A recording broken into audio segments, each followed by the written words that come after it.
রাষ্ট্রভাষা বাংলা চাই, রাষ্ট্রভাষা বাংলা চাই।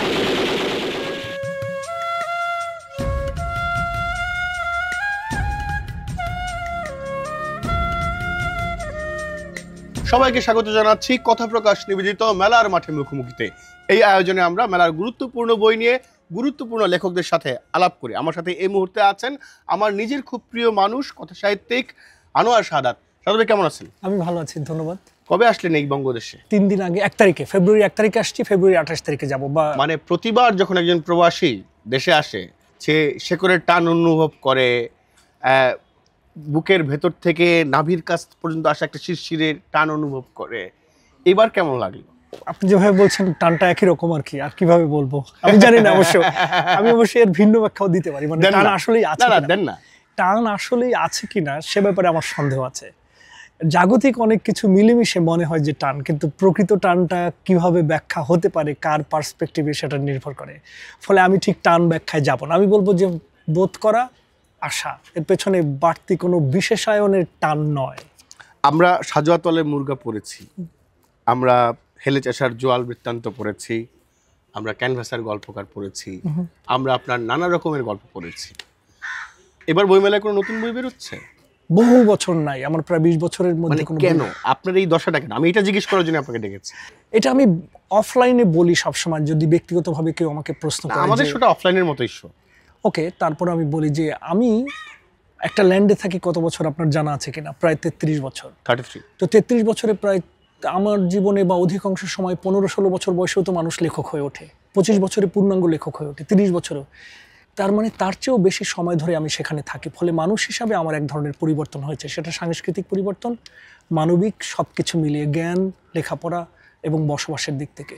সেই জায়গাগুলো কন্ট্রাডিক্ট করে আমি যদি এই জায়গায় কোনো লেখালেখি করি, এর ভেতর থেকে আমি কখনো বেরোতে পারি না। এই যে আমার এই যে বিরোধ, স্ববিরোধিতা নিজের সঙ্গে, যেহেতু ওই বাস্তবতাটাকে আমি গ্রহণ করেছি, অনেকে করে না।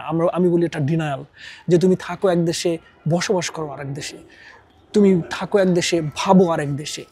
এটা আমার জন্য কমফোর্টেবল কোনো এরিয়া না। যেহেতু আমি এই দ্বন্দ্বে থাকি, এই দ্বিধায় থাকি, সে কারণে আমি কখনো লিখি না। মানে এই জগৎ নিয়ে লিখি না যে জগতের পাঠক আমার কাছে মনে হবে যে পাঠক আমার নয়। আমি আরেকটি পাঠককে মাথায় রেখে বাণিজ্যিক কারণে লিখছি বা আমার স্বার্থের কারণে, আমি সেই জায়গাটা স্বার্থপর হতে চাই না। কারণ আমি এই জীবন করি না, যে জীবন আমি করি না সেই জীবন আমি লিখতে চাই না। এটা আমার সততার জায়গা। যে জীবন আপনি করেন সে জীবন তো আপনি লেখেন। এইখানে যদি উত্তর হয় আমি লিখি। সেটা এখন কি লিখছেন সেটা আমি আমার একটা এত দূর যাবেন আমি বুঝতে পারিনি একদম না। কেন বুঝতে পারবেন না? আপনি আমাকে না চিনেন? না, আমি তো জানি, কিন্তু আমি মনে করেছিলাম যে আপনি আরো একটু রক্ষণশীল হবেন আর কি। বাট ঠিক আছে, আমার একটা উপন্যাস অনেকদিন থেকে শেষ হয়ে আছে, কিন্তু শেষেরও পরে যতটুকু শেষ, আমি এটাকে বলি যে প্রোলগই সম্ভবত এই ক্যাটাগরিতে পড়বে, যে সেটা আমি কখনো শেষ করছি না। আমার একটু অলসতা আছে, সে অর্থে আমার একটা দীর্ঘ উপন্যাস, আমার ধারণা অনেক বড়, প্রায় 600-700 পাতা। আমি এটা বলতে চাচ্ছি। কত লাখ শব্দ? 180 হয়েছে অলরেডি, এটা 200,000 যাবে। ওয়াও। মানে এটার জন্য আগাম অভিনন্দন। এর নাম কি? নাম আমি এখনো বলেন না। নাম আমি এখনো দেই। বিষয় কি? বিষয় আসলে আমার যে উপন্যাসটা আছে ওইটাই। ও বাই দ্য ওয়ে, যে কারণে এটা ভিন্ন হবে, কারণ আমি উপন্যাসটা ইংরেজিতে। সো রাজনৈতিক প্রেক্ষাপট একটাই, কিন্তু অ্যাপ্রোচটা ভিন্ন, কিন্তু ওই বিষয়ের উপরে। বাট সময়টা এই পর্যন্ত আসবে, ব্লেন্ডেড উইথ আমেরিকান প্রোটাগনিস্ট। যে যদি কেউ হয়ে থাকে সেটা তো আসলে আমাকে রিফ্লেক্ট করা হবে। সেটার ওই জীবন থেকে আলোকিত অথবা ওই জীবন থেকে প্রতিফলিত একটি এন্ডিং হবে 2024 পর্যন্ত। ফলে এটা রাজনৈতিক উপন্যাস। দারুণ দারুণ। মানে রাজনীতির কথায় মনে হলো আপনি তো মৌলবাদীদের আক্রমণের শিকার হয়েছে। হ্যাঁ, আমাকে বোমা মেরেছিল। হ্যাঁ, সেই প্রেক্ষাপটে জানতে চাই। না, সেটা হচ্ছে যে সেই কাহিনী শুনতে চাচ্ছেন। হ্যাঁ, বাংলাদেশে মৌলবাদীদের ব্যাপারটা তো আসলে আমরা বড় হয়েছি এর বাইরে থেকে, অর্থাৎ এটাকে মুখোমুখি হয়ে, এটা এখনো আছে আপনি জানেন। এবং আমার ক্ষেত্রে আমি নাইভ, আমি বলবো যে সৎভাবে যখন আপনি আপনার রাজনৈতিক অবস্থান বা বিশ্বাসকে চর্চা করেন, তখন আরেকজনের অপছন্দ হয়। আমরা মনে করি যে আপনার যদি রক্ষণশীল জায়গা থেকে একটি কথা বলেন বা ধর্মীয় জায়গা থেকে কথা বলেন, আমার কিছু যায় আসে না। আমি রেসপেক্টফুলি বলবো যে ওকে, এটা তার বিশ্বাস। কিন্তু তাদের বিশ্বাস এভাবে বলে হেদায়েত করা উচিত। এই যে হেদায়েত করা উচিত, কালচারাল একটা কালচারাল, আমি বলবো যে অ্যাগ্রেসিভনেস, হ্যাজিমনিও কিন্তু বলছি না আমি, এটা কি করে তৈরি হলো? এটাও আমাদের সাংস্কৃতিক জায়গা। যে কোনো ধর্মে, যে কোনো দেশেই যে ধর্মের এরকম একটি অ্যাপ্রোচ আছে সেটি কিন্তু সত্য নয়। আমাদের দেশে এটি বেশি। আমার ওপিনিয়ন আছে, উনি কেন নামাজ পড়ছেন না বা উনি কেন বিশ্বাস করছেন না, ওকে হেদায়েত করা উচিত। এই অ্যাপ্রোচটা রং। মানে উচিত কে কার উচিত ঠিক করে দেয় এই ভুবনে। এই তো সেই জায়গাটা থেকে আমি একটা সময় যখন আমার অবস্থানের থেকে রাজনীতিকে প্রকাশ করেছি, তখন তারা সেটা পছন্দ করেনি বলে ওই যে আমার ধারণা হেদায়েত অথবা আমি আপনাকে শুদ্ধ করে দিব, এই মনোভাবটি থেকে হয়তো আমার প্রতি তারা আক্রমণ করেছিল। সো এখন আক্রমণটা করেছিল, এটা দীর্ঘ, সেটা বলার দরকার নেই, যেহেতু আপনি মৌলিকটা বলে ফেলেছেন।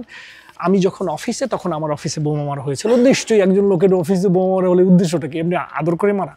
কিন্তু আমি 80 দিন যায় পত্রিকায়। কিন্তু আমি এই জিনিসটা আমি ব্যক্তিগতভাবে, আপনি খেয়াল করবেন, আমি সাধারণত অন্তর্মুখী অথবা যেটা বলে কি একটা শব্দ বেশি, তো আমি কোনো কিছুই কখনো, যেমন ধরেন আপনি কখনো আমাকে দেখেছেন আমি বই নিয়ে, লেখা নিয়ে, গল্প নিয়ে, আপনার কাছেই আমি শুনলাম, আমি নিজেই তো জানি না, অনেকটা এরকম, যেহেতু আমি ওটা করি না, আমি ছবি বানিয়েছি, কখনো কোথাও কাউকে বলি না, তো ওই ঘটনাও কিন্তু বলি না। It's not like strategically this is who I am, like আমি আসলে কখনো নিজেকে প্রজেক্ট করি না।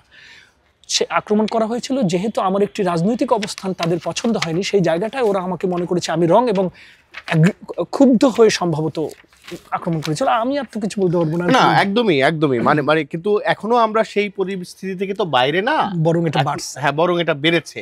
এবং এই যে একটা অভ্যুত্থান হলো, এরপরে যেই এখনকার যে বাংলাদেশে আপনি এলেন, তা নিয়ে আসলে আপনার মূল্যায়ন কি? আমরা কি ধরেন যারা এই এতগুলো মানুষ, এতগুলো ছাত্র, এতগুলো শিক্ষার্থী রক্ত দিল, তাদের যে এজেন্ডা, সেই দেশের দিকে কি আসলে আমরা যাচ্ছি কিনা? আমার তো মনে হয় না। আমার মনে হয় না, তার কারণ হচ্ছে যে দেখুন, আমার রাজনৈতিক ইতিহাস পাঠ করা আছে। যে অভ্যুত্থানের কথা আপনি বলছেন সেটি ক্যাটাগরিক্যালি সম্ভবত ডেফিনেশন বাই এটা অভ্যুত্থান নয়। অভ্যুত্থান বলা যাবে যেহেতু পিপল আপসার্জ, কিন্তু এটা প্রকৃত অর্থে অভ্যুত্থান নয়, কারণ প্রকৃত অর্থে অভ্যুত্থানের যে ধারাবাহিকতা থাকা দরকার, মানে বাই ডেফিনেশন, সেটি এটা নেই। কিন্তু সেজন্য কি অভ্যুত্থান বলা যাবে না? বলা যাবে। যে কারণে অভ্যুত্থানের পরবর্তী যে সম্ভাবনাগুলো থাকে, যেটা ধারাবাহিকতা থেকে উৎপাদিত, সেটি এখানে দেখা যাচ্ছে না, যে কারণে আপনার কোনো কিছুই মনে হচ্ছে না সঠিক হচ্ছে। ধরো যে একটি ইসলামিক অভ্যুত্থান হয়েছে ইরানে 79 সালে, সেটি কিন্তু একটি অভ্যুত্থান, তার ধারাবাহিকতা এবং তার ফল এখনো পর্যন্ত একই, কারণ সেটি পরিকল্পিত। এটার কোনো পরিকল্পনা নাই, যে কারণে আজকে মনে হচ্ছে এই জিনিস, কালকে। এবং আরেকটা জিনিস মনে হচ্ছে যে অভ্যুত্থানের উদ্দেশ্য কিন্তু একটি অতীতকে সামনে নিয়ে আপনি কেবল গাজন করছেন এবং সেটি নিয়ে আপনার জীবনযাপনের বা রাজনৈতিক একটি ঘোষণা করছেন, এটি কোনো উদ্দেশ্য হতে পারে না। উদ্দেশ্য হবে আপনি আসলে কেন করেছিলেন? জনগণের জন্যই তো। জনগণ, শেখ মুজিবের ছবি মোছার জন্য জনগণের এত আগ্রহ নেই, শেখ হাসিনার ছবিতে কিছু ছুড়ে দেওয়া এত আগ্রহ নেই। আমার আগ্রহ আমি ভালো থাকতে চাই। আপনার অতীতে কি হয়েছে? অতীত তো অনেক কিছু হয়েছে। আমরা কি এখন সেই বাকশালের সময় বা বঙ্গবন্ধুর হত্যার দিকে যাবো? কেন যাবো? আমার দরকার কি তাতে? Yes, those are the fact, কিন্তু আমার জীবনযাপনের জন্য তার কি আছে? তো এই অভ্যুত্থানের জন্য আমি ওটা মনে করি না যে ওইগুলি খুব জরুরি এখনো পর্যন্ত। নাগরিক অধিকার প্রতিষ্ঠা করার জন্য যা যা কিছু করা দরকার সবই তো পেছনে বলছেন আপনি, সামনের সেই নাগরিক অধিকারের কথা কখনোই তো বলছেন না। আমার তো কখনোই মনে হয় না যে অভ্যুত্থানের কোনো পরিবর্তন আছে। একমাত্র পরিবর্তন একটি স্বৈরশাসন ছিল, সেই স্বৈরশাসন নাই। কিন্তু আর কি হয়েছে? আর কিছু হয়নি। তার কারণ হচ্ছে আপনি আসলে স্বৈরশাসনকেই শুধু সরাতে চেয়েছেন, আপনি আসলে মানুষের জন্য সামনে কিছু চাচ্ছেন কিনা এই নিয়ে আমার সন্দেহ আছে। সন্দেহর তার একমাত্র প্রমাণ হচ্ছে যে আপনার ধারাবাহিকভাবে, আমি জানি না যে আপনি একটি শক্তি, যে শক্তি আমার পরিবর্তন চেয়েছেন, আমি কখনো জানি এরা কারা। বৈষম্য বিরোধী ছাত্র আন্দোলনই কি আসলে অভ্যুত্থানের নেতা? যদি তাই হয় তাহলে তাদের অতীত কোথায়? অতীত সম্পর্কে আমি জানি না। অতীতে আপনি আমার জন্য কি বলেছেন? এবং সেখানে কেন আসলে প্রতিক্রিয়াশীলদের নাম বেরিয়ে আসে? এটা তো পরের আলোচনা। কিন্তু আপনি যদি নিজেকেই ঘোষণা না করতে পারেন আমি কে, তাহলে আমি কিভাবে আপনার উপরে ভরসা করবো? আমি এভাবে দেখে থাকি। অনেক ধন্যবাদ। মানে আনোয়ার ভাই, আপনি একদম ক্লিয়ারলি বলেছেন, এবং আমি নিশ্চিত আপনার এই রাজনৈতিক উপন্যাস, সেটা আমাদের সাজাতুল্লাহ মুরগা যেরকম আমাদের অবশ্য পাঠ্য এক উপন্যাস হয়ে আছে, এটাও সেরকম একটা কিছু হবে। আপনাকে অনেক ধন্যবাদ আমাদেরকে সময় দেওয়ার জন্য। আমরা একটা র্যাপিড ফায়ার দিয়ে আয়োজনটা শেষ করি। সেই র্যাপিড ফায়ারে আমরা যাই। এটা একেবারেই মানে আপনার জীবন থেকে নেয়া জিনিসগুলো যদি আপনি আমাদেরকে বলেন। আনোয়ার শাহাদাতের সঙ্গে র্যাপিড ফায়ার রাউন্ডের প্রথম শব্দ শৈশব। সত্য নয়।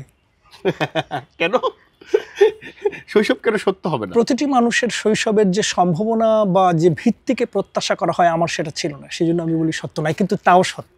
সত্য নয় বলে যে সত্য, সেই সত্য। পরিবার একটি পুনর্গঠিত ধারণা। শিক্ষা একটি, আপনি কি ডেফিনেশন অর্থে বলছেন? As you wish. শিক্ষা আপনি যেভাবে গ্রহণ করেন, নলেজ। পেশা একটা অর্থহীন ব্যাপার। শখ হচ্ছে আসলে বেঁচে থাকা। ভ্রমণ যেভাবে যে দেখে থাকে। সংগ্রাম যদি আপনি মনে করেন তা সংগ্রাম। সাফল্য একেবারে একটা ভিত্তিহীন ধারণা। স্বপ্ন আরো একটি বেশি রকম ভিত্তিহীন স্বপ্ন। ভয়, ভয় বলে কিছু নেই, সাহস, সাহস বলেও আসলে কিছু নেই। প্রেরণা, প্রেরণা একটি মিথ্যা অজুহাত। প্রিয় স্থান, প্রিয় স্থান বলে কিছু নেই। লেখার জন্য প্রিয় জায়গা, লেখার জন্য কোনো প্রিয় জায়গার দরকার নেই। প্রিয় সময়, প্রিয় সময় বলেও আসলে কিছু নেই। যা খেতে পছন্দ করি। আমি মদ্যপান পছন্দ করি। ধূমপান করেন না? আমি করি। আমি ক্লাস 7 থেকে এখনো পর্যন্ত দৈনিক 2টা থেকে 3টা। আচ্ছা আচ্ছা। প্রিয় গান বা গানের লাইন? সব কিছু, অর্থাৎ যেটাই গান তাই আমার পছন্দ। না, গানের লাইন আমি বলতে পারবো না, কারণ আমার এত পছন্দ যে আমি ওই একটি গানের লাইনে যাব না। প্রিয় চলচ্চিত্র যা আপনাকে প্রভাবিত করেছে? সত্যজিৎ রায়, পথের পাঁচালী। আমি এটা আসলে আন্তর্জাতিক নিতে পারতাম, নিলাম না, আমি ইচ্ছা করি। প্রিয় উক্তি? প্রিয় উক্তি বলে কিছু নাই, কারণ সবকিছুই প্রিয়। যখনই একটি উক্তি জরুরি আপনার জীবনে, ওটি প্রিয় উক্তি। বইমেলা? বইমেলা একটি মধ্যবিত্তের বিলাসিতা। পেছনে তাকালে সর্বশেষ যে স্মৃতি মনে পড়ে, যে স্মৃতি আপনার স্মরণের সবার প্রথমে আছে, শুরুতে আছে, মানে আপনার যে স্মৃতি মণ্ডলী তার শুরুতে যে স্মৃতিটা আছে, ফলে সর্বশেষ স্মৃতি? সর্বশেষ স্মৃতি একটি মিথ্যা স্মৃতি, মানে যার অস্তিত্ব নাই কিন্তু যা আছে, এবং এটি মিথ্যাই কারণে। যে সত্য আপনি প্রকাশ করতে পারছেন না, সেই সত্যই হচ্ছে স্মৃতি, এবং যা একটি মিথ্যা, সত্যের সঙ্গে সম্পর্কিত নয়। দারুণ। কঠিন করে ফেলছি? না না, একটু কঠিন করে ফেলছেন, ইটস ওকে। কিন্তু আনোয়ার সাদাত একটু কঠিন, ফলে আনোয়ার সাদাত যারা পড়বেন তারা একটু কঠিন, এটা মেনে নিয়েই পড়তে হবে, কিচ্ছু করার নাই। আনোয়ার ভাই, অনেক ধন্যবাদ আমাদেরকে সময় দেওয়ার জন্য। আপনাকে ধন্যবাদ শিমুল, আমাকে সময় দেওয়ার জন্য। প্রিয় দর্শক, কথা প্রকাশ নিবেদিত মেলার মাঠে মুখোমুখিতে কথা বলছিলাম কথা সাহিত্যিক, চলচ্চিত্রকার আনোয়ার সাদাতের সঙ্গে। দেখা হচ্ছে অন্য কোনো একজন লেখককে সাথে নিয়ে এই আয়োজনের পরের পর্বে। সবাইকে অনেক ধন্যবাদ।